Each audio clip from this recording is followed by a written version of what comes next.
Oke, kali ini kami bersama tim telah kembali melakukan penelusuran situs sejarah yang ada di Kabupaten Nganjuk. Kali ini kami bersama tim berada di lereng Gunung Wilis, tepatnya di Desa Ngetos, Kecamatan Ngetos, Kabupaten Nganjuk.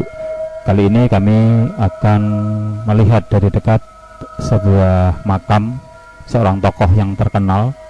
Sebenarnya ini tokoh kontroversi karena dia seorang tokoh yang saat itu pada masa pemerintahan Kanjeng Jimat Sosrokusumo Bupati Brebek yang pertama, dia dikenal sebagai perampok yang sangat ditakuti. Dia bernama Jolobong dan bersama sahabatnya bernama Joleke dan beberapa anggota yang lain. Mereka sebenarnya adalah prajurit-prajurit dari Jawa Tengah, yaitu prajurit Pangeran Diponegoro yang pada saat itu melarikan diri hingga ke lereng Gunung Wilis. Karena di Nganjuk, di wilayah Brebek, mereka mengadakan perampokan-perampokan sehingga sangat ditakuti karena kesaktiannya sangat luar biasa, sehingga membuat pemerintah Belanda pada waktu itu ketakutan karena Jolobong yang dikenal sebutan begitu, itu yang dijarah, yang dirampok bukan harta benda milik pribumi, tetapi milik orang-orang Belanda atau orang-orang Cina pada waktu itu. Sehingga orang Belanda dan orang Cina menuduh pemerintahan Kanjeng Jimat yang bertanggung jawab atas keselamatan mereka, sehingga dia minta tolong kepada Kanjeng Jimat untuk menangkap Jolobong Joleke dan teman-teman yang lain. Ini kita sudah sampai pada makam Jolobong, karena makam Joleke berada di atas desa Klodan. Ini kami sudah melihat dari dekat makam kontroversi dari Jolobong. Dia hanya dapat ditaklukkan oleh seorang kiai bernama Abdul Hamid. Dia dengan cara di bujuk. Itu, buatan asli. Sing kaya iki, gede gini iki. Sini. Iya. Kan gantian. Terus pasir kata wong awaknya. Tapi sampe apa? Ya sampai kono guys, cuma sak menit tok. Jadi wong kubur iki terbatas kan. Berarti sedang nyeron desa jenenge. So. Rencananya kalau wong-wong di parkir mubeng. Terus jalannya menuju ke cilik. Jadi jalan lurus ini harus kono lah. Coba. Itu pohon itu. Sak aku Pak Menteri. Iya lho. Warna batik kumpul lurus. Nah, batik.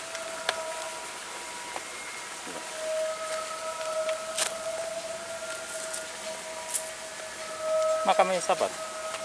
Jolobong. Itu termasuk prajurit Mataram. Prajurit Mataram. Itu Pak Di. Ceritanya. Nah, ceritanya sampean negah sana. Petekar Aris. Ya sampean ngomong.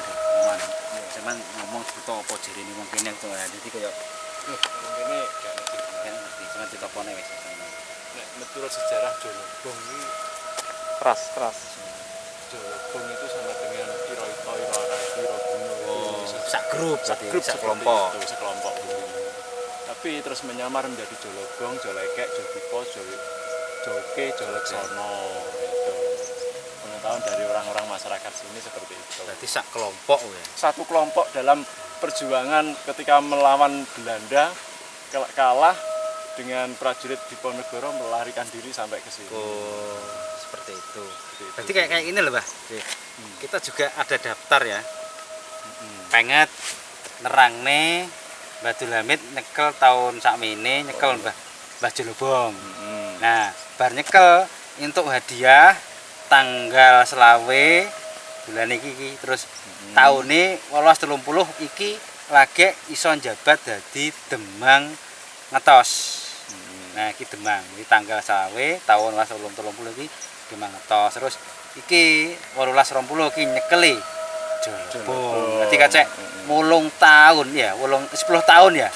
kacai 10 tahun dhewe lagi dadi. Lah terus yang kene ternyata enek sejarah bae keluarga besare sing perampok emang bae ya untran-untran yang Brebeg. Kabupaten Brebeg. Iya bener. Tapi sing kena pulote kuwi sing Kena imbas. kena imbas iku grupe Mbah Kyai Ngaliman, Mbah Oh, Liman. no. Nah, Kena fitnah. kena fitnah secara otomatis. Ya karena sama-sama berjuang sama orang sakti. Nah, itu sama-sama orang kerajaan Mataram Islam. Nama-namanya gitu sama, hampir sama. Nah, sebenarnya panggilannya yang grupnya Jolobong itu ini aslinya orang Surakarta. Oh, Surakarta. Ya, orang Surakarta. Kalau kita dengan keterangan dari ini kan keterangan dari sejarahnya kolonial. Iya. Tahun tahun 30 ini baru terbongkar rahasiane. Nah, terhadap pembangkangan terhadap orang Eropa. Jelas nyebut nih. Terus pada waktu itu Bupati Nganjuk siapa? Iku ketika pas ontran-ontran, pas ada pengumuman kalau ada perampok itu Mbah Kanjeng Jimat Sosrokusumo. Ini 80 kan Kanjeng Jimat masih ada, masih menjabat. Jadi Bupati Brebeg itu yang membuat kayak siapa-siapa yang bisa menangkap sayembara ya, buat sayembara di pemerintah Kabupaten Brebeg. Siapa yang bisa menangkap gerombolan perampoknya di Brebeg itu nanti dapat hadiah jabatan, terus nanti dikasih istri dari keluarga besar Kanjeng Jimat, Keluarga keraton. ya keraton sama tanah perdikan. Nah ternyata Tanah Berikan itu. atas Nah, pendidikan ini era tidak kolonial. tidak dipajeki. Pajeki era Belanda. Nah, setelah itu akhirnya yang bisa nangkap itu Mbah Dul Hamid. Tapi sistemnya kayak kekeluargaan, tapi tidak seperti kekeluargaan, diam-diam dikasih minum-minuman, kasih makan-makan enak, akhirnya mabuk. Nah, setelah mabuk bisa ditangkap. Nah, ketika ditangkap itu loh yang sampai sekarang untran-untran ini Sabdo Pandito. Ketika sopo-sopo sing aku mbok cekel, sok anak turunmu enek sing ngengkleng pikirane kaya aku sing saiki ngengkleng gara-gara mbok Dan bersinau. Wis siapa sing anu? Itu sing kecekel jolek Jolobong tadi. sing nyabdo iki grupe Mbah Jolobong sak grupe. Iya, orang teraniaya itu. Teraniaya. Berarti Haji Lubang ini ya? Insyaallah nggih. Ya kurang lebihnya seperti itu. Ketika ditangkap oleh Mbah keluarga besar rombongan dari Brebeg yang mewakili itu Mbah Abdul Hamid, memang dipakai minum-minuman karena orang perampok itu semuanya minum. Seneng minum. Seneng makan-makan. Tanggap tayub ning sekitar candi, langsung dia datang. Kok sulit ditangkap sulit. Memang Podo luar sektine. biasa. Sektine podo. Akhirnya dia melok tayupan, dikasih minum, makan, mabuk. Setelah mabuk, dirangket, terus langsung dianiaya secara halus. Akhirnya dia bicara sabdo ning menawa iya aku saiki terima kalah ning ditenono besok sak anak turunmu enek sing duwe kelakuan enek sing duwe lakon ngengkleng kaya aku iki ben kaya Terus data yang mendukung selain itu sing ngisor kan belum dibaca. Nah, iki nyeritane perjalanan kegiatan Mbah Dul Hamid sak bibare dadi Demang. Nah, perang yang Bali. Terus dipanggil yang Keraton Mataram. Terus gawe Kalen Wurwi. Nah, iki yang kono enek guwa. Guwa sing biasane dige cangkrukane Mbah Jolobong. Nah, jenenge Bisa didelok ya. Guwa Bodeh. Gua mbode. Api Guwa Bodeh. Nah, terus membuat saluran air yang Lodoyo Blitar. Nah, Blitar Lodoyo. Lodoyo. Itu juga ada jelas. Yang ada di Kelencongan Itu Mbah Hamid apa? Mbah Hamid. Mbah Hamid. Mbah Hamid. Jadi dengan perjuangan Mbah Dulamit iki mau entuk keterangan sok anak turune gak boleh dengan perjuangan Mbah Dulamit, keterangannya itu gak boleh anak turunnya itu gugur gunung. Pengertiannya gak boleh kerja bakti. Gotong royong gak boleh, katanya dengan perjuangannya Mbah Dulamit segitu besar di pemerintahan Derbek, anak turunnya gak boleh gugur gunung atau gotong royong. Dan anak turunnya diberikan jabatan di pemerintahan semuanya. Ini keterangan dari data dokumen yang kuno, yang asli. Tutune nang terus, tutune. Nah, ini jelas. Tutune nang. Nah, ini yang bawah menerangkan bahwasannya anak turunnya nggak boleh gugur gunung. Nah, terus Urupe Jawa ya. Jawa Kawi, Jawa biasa campur Jawa Kawi. Nah, setelah itu juga keluar keturunannya diberikan angka baiknya dengan pemerintah diberikan jabatan di pemerintahan. Ini keterangannya yang bawah seperti ini. Ya wes aja didelok anu ya. Nah, kita coba sekarang kita cek data dokumen ini di lapangan biar kita paham, biar tidak ada kesalahpahaman. Sesuai apa tidak gitu. Sesuai atau tidak. Yang jelas ini kita itu ada tahun 1869. 1969. Ya, 1869 ini pembuatan sungai yang ada di wilayah Blitar. Oh, Blitar. Ya, 21 Juni 1869. Ini pembuatan di Lodoyo di Blitar. Ini surat peninggalan ini yang menulis apa? Ini tulisannya Abdul Hamid. Oh, Mbah Abdul Hamid. Mbah Abdul Hamid sendiri menuliskan untuk anak cucunya. Pemerintahan desa. Dan ya, ini juga ada pemerintahan desa Ngetos itu juga ada. Waktu itu ya. Ya, Dan Mbah Abdul Hamid itu pernah ya, Pak? Eh, Karo sampean-sampean. saya turunnya ini juga keluarga besar saya. Oh, gitu. Sebabnya ini keluarga besar saya ini juga salah satu tokoh dari Empu yang pembuat pusaka-pusaka yang ada di Kabupaten Brebek. Salah satunya pusaka yang dimiliki keluarga Kabupaten Brebek itu yang membuat itu keluarga nenek moyangnya Empu. Ini yang membuat keluarga ini. Sampai sekarang terakhir Mbah Empu Mbah Pandi. Mbah Pandi siapa? Ya, Dirun. Pandi Dirun. Nah, ini bisa menceritakan keluarganya. Nah, Ya, salah kawan-kawan, satunya Empu Josono yang makamnya daerah di Pace. Dulu hidupnya di sini semua. Nah, ini kita cek di lapangan. Ya, oke. Ini jelas pas dengan satu keluarga. Oke. Ya, dicek. Kita ya. coba ke lapangan. Oke. Lewat mana? Kita sana lagi. Sana lagi. Oh, ke gua. Ke gua apa? Ke gua aja, ke gua. Gua dulu.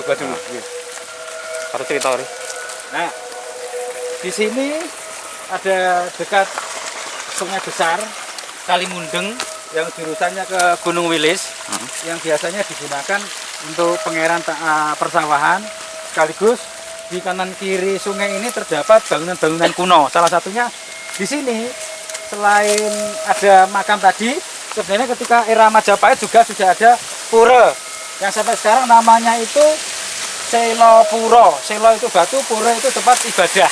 Oke. Nah, dan di sini juga ada pemakaman Bupati Kerajaan Mataram Islam era dulu yang namanya Temenggung Sosro Diningrat. Nah, itu di sebelah barat makam. Nah, kita coba sekarang kita menuju ke gua yang dulu dijadikan tempat bertapa dan berkumpulnya para kelompok-kelompok kelompoknya Mbah Jelobong. Kita coba langsung ke sana.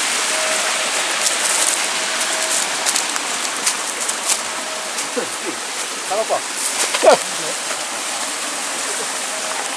Lanjut.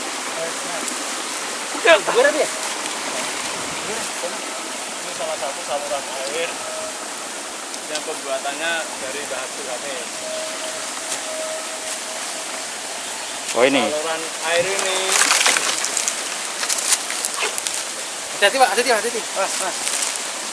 mulai dari sana menuju sampai masjid saluran air ini. Pembuatannya masa Mbah Abdul Hamid sampai sekarang. Nah, mengambil airnya dari tanah yang ditancapi oleh tongkat. Tongkat namanya teken. Setelah itu lepas, keluarlah air, dibawa ke sana sampai ke masjid. Perjalanan ada 3, 4, 5 kilo. Coba mari kita lokasinya dilihat.